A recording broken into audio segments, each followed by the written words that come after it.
Hello everybody and welcome to the channel. So in today's video we are going to be talking about the match between FC Barcelona and Granada. This is going to be a game where Barcelona is going to be playing at the Camp Nou. Everyone is expecting for Barcelona to bring out a great result. The fans want to see it, the coaches want to see it, everyone that does support Barcelona, we want to see a good display after what we have been through over the past 6 to 7 days. There are many players that are actually returning back and will be returning very soon. Like for example, Ansu Fati is returning, Coutinho is returning, Dembele and Aguero may return within the next 4 to 6 weeks, so there is so much to look forward to. But what we are going to be doing in this video is talk about two different and separate topics. The first part is going to be about Koeman's press conference, and then the second part of this video we are going to be talking about the lineups. Who could Ronald Koeman place in the starting 11 against Granada? But before we go into that topic, I do want to talk about the OneFootball app. The OneFootball app is considered as the best football app you could find within the App Store. If you want to look at the latest player stats, team stats, how your team is currently performing during the league or in the Champions League, all of that is going to be compact into one app. And the best thing from all of this is that if you are in the UK, the OneFootball app is going to officially start showing La Liga highlights. So if you do support Real Madrid, Atletico Madrid, FC Barcelona, the highlights is going to be there within the OneFootball app. The link is going to be in the description box down below. You would also be able to support this channel. But now let's get back into the video. But first, let's talk about Koeman's press conference. Now again, I do want to make this very clear. I am very sorry for the way that I am acting throughout these videos when it does come to Ronald Koeman, because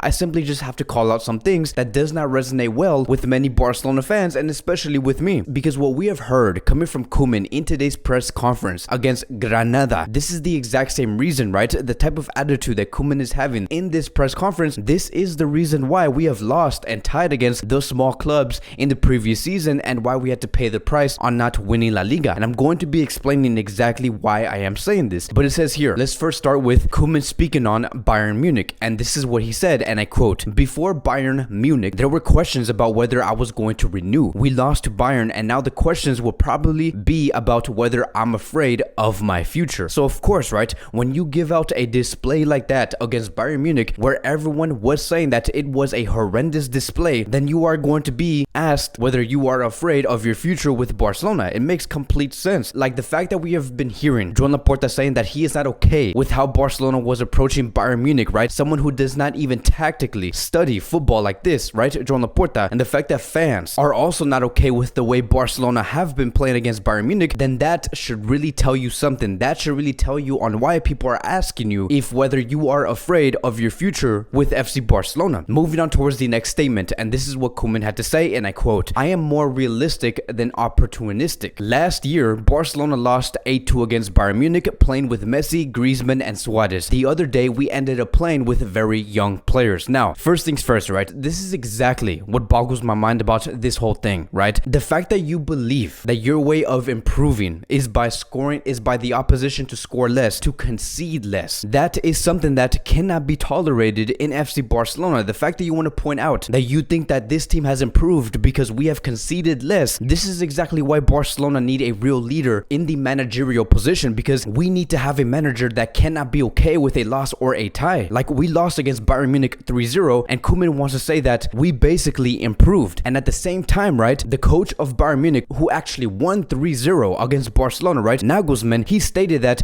this team still needs to work on things and we need to improve even further. That is the type of coach that we do need, not someone that is completely okay with losing or tying against different teams and saying that we lost or tied against these teams, but we played with young players. Like if you want to also push that agenda that you, Ronald Koeman, have used youth players in this game, in that starting 11, you did not use any youth players. Like I have no idea what game you're talking about, because if you want to talk about using youth within this game, you placed Sergio Roberto on the right flank when you had a player like Mingueza who could have taken over that position. Sergio Roberto has shown time and time again that he was not ready for that position. Then you placed Jordi Alba on the left flank, someone who had illness, someone who had an injury in his legs, but you still forced him to play in that position because you did not want to put in a player like Alejandro Balde. As a matter of fact, this game could have easily been displayed in a 4-3-3. We could have been in a formation that had 4 defenders, 3 midfielders, and 3 forwards. But because you did not want to place Demir on the right flank alongside Luke de Jong and Memphis Depay, that should really tell you something on how you approached this game. And you could have actually used many wingers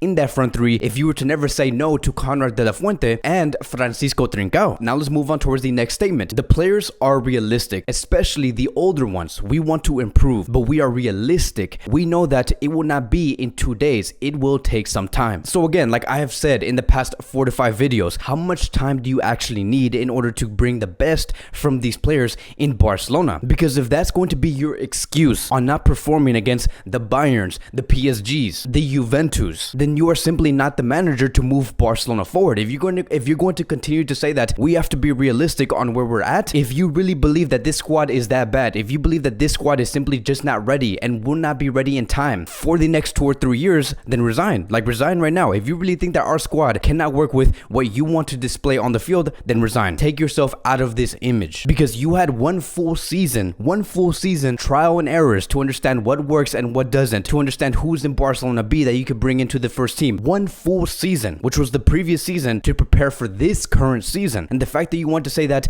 we still need more time in order for us to improve, that cannot be tolerated. Because you know who did not say that they needed more time to improve? Ten Hag, the great Ten Hag, the coach that many of us do want to see at Barcelona. He did not say in that game against Real Madrid where they did win 4-1 and said, we have too many young players, we need time to improve. So I do not know, because we do have players like Neres, Frankie de Jong, Van de Beek, Mazraoui, and De Ligt, and Onana who are in this team, and that is why we cannot perform. Ten Hag never said that. Ten Hag used these young players who were all under the age of 23, 24 years old and brought the best out of these players. They were the foundation of that brilliant squad back in 2019 in Ajax, and they have won against Real Madrid 4-1 at Real Madrid's home. They brought the game towards Real Madrid at the Santiago Bernabeu. That is what you call a real winner. Ten Hag never used that excuse. He believed in the youth players, and then just imagine what Barcelona could do with their youth players, and to actually use those youth players correctly, not play so defensively, and use the quality that they do have. That is why we saw the best of Frankie de Jong, Van de Beek, De Ligt, Neres, Onana, and many other great young players in this squad. We can even talk about Tagliafico, who no one even knew who that player was until this manager Ten Hag brought the best from every individual player. That is what you call a real coach. Then moving on towards the last section of the statements that I have pulled out, and it says here, and I quote, I think there are different systems to win. It depends on the players. The basic system is a 4-3-3, but when you do have a few forwards, I think that if we played more open the other day against Bayern, the defeat would have been bigger. And of course, right, like, yes, Koeman, you are right. You are completely right that if we were to play a 4-3-3, we would have gotten demolished. But that is because you did not want to play against Bayern Munich. You did not want to use Frankie de Jong, Pedri, Memphis Depay, Alejandro Balde, Mingueza, and attack Bayern Munich and try to get goals at the Camp Nou. That is because you did not want to play. You are putting shame towards the 4-3-3 because you believe that the best idea was to go for a 3-5-2 and defend your way all the way until the 90th minute and still lose 3-0 at the Camp Nou. And then moving on towards the last statement, where he is talking about Riqui Puig, and it says here, and I quote, he has to improve in many aspects of the game, but the other day he warmed up and had the chance to enter the game. In the end, I had to take off Alba. He has to work to gain minutes and improve his game like any other young player. Now, of course, right, Koeman, you are right. You are completely right that Riqui Puig has to work on some things in order for him to improve better as a player. You are 100% correct, but so did Moriba. Moriba had so many things to work on, but yet you still continue to place that player on the field, and he was progressing well. Then let's talk about Eric Garcia. Eric Garcia has so many things to work on, and you and me know this. We have talked about Eric Garcia. Defensively, when he has to go on a 1v1, he is not that great, but you, Koeman, you still prefer to place him in that defensive line. We can even talk about Pedri. Pedri is also another player that does have things to work on. Pedri is not the most perfect player. We can even talk about Serginho Dest. Defensively, Serginho Dest is not the most ideal, but you, Koeman, you still continue to want to place that player in the starting 11. All of these players that I have just mentioned need to work on some things. Even Messi at the age of 27, Ronaldo at the age of 27, Iniesta, Xavi at the age of 23, 24, 25 years old, they all had things to work on and improve their game. But at the end of the day, many of these players are still getting minutes. Riqui Puig can be in the exact same category. I do not see why you believe that just because he has things to work on is the reason why you do not want to give him not a single minute on the field. Many of us are not asking, right, for Riqui Puig to start against Bayern or PSG or Dortmund or Man City. Many are not asking for Riqui Puig to be in that situation. What many of us are asking for is for Riqui Puig to play 25, 30 to 35 minutes. And that is how you build on that player. That is how that player is going to be improving on things like what Koeman has said in order for him to be a better player on the field and to be a fundamental and important player for Barcelona specifically. specifically. Look, like I have said before in the beginning of this video, this attitude and this approach coming from Koeman is the reason why we have lost points against the small clubs, why we lost or tied against Granada or Levante or Cadiz, which makes me go into the next section of today's video, and it is going to be about who Koeman could place in that starting 11 going up against Granada, who we did not do well up against in the previous season. So two things I do want to point out: Alba is injured, Dembele is still injured, Sergio Aguero is still injured, Braithwaite is currently injured, Pedri is injured, he should be back very soon, and Ansu Fati is not injured, but he will not be playing in this game because they do not want to take any risk. There has been many reports stating that Ansu Fati will return to play against Levante and play about 60 minutes, and then in the next game against Benfica he could be playing around 60 plus minutes and then move forward from there. But what does this say for tomorrow's game against Granada? Who could we see start in the starting 11? So here is going to be my preferred starting 11 going up against Granada. It is going to be Marc-Andre ter Stegen in goal. I do expect to see Serginho Dest in the right back position. There has been many sources claiming that there is nothing wrong with Dest, that he is doing completely fine. As for our center back duo, I do expect to see Eric Garcia, Araujo, two players who are very well experienced. Araujo has been here for a very long time. He understands how this defensive line should work. Eric Garcia is also very familiar with the style of play that Barcelona should be playing, so there should be no issues regarding Eric Garcia and Araujo. As for the left back position, again, Jordi Alba is not going to be here. I do expect Alejandro Balde to come into this game and start and perform very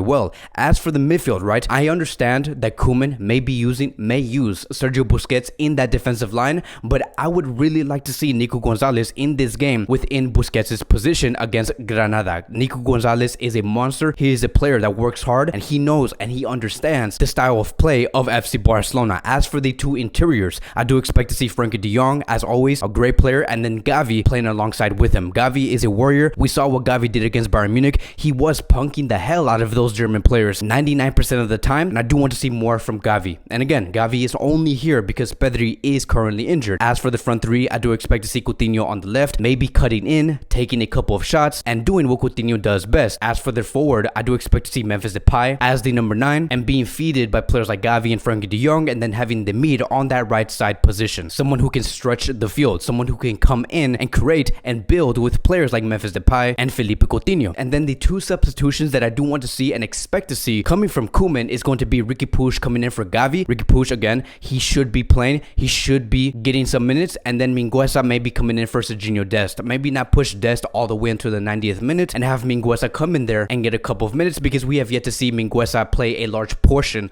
of this season. But that is going to be wrapping up today's Barcelona daily news and pre-match preview. Thank you guys so much for watching. If you guys are new here, welcome to the channel. Please like, subscribe, comment, and I will see you guys in the next video.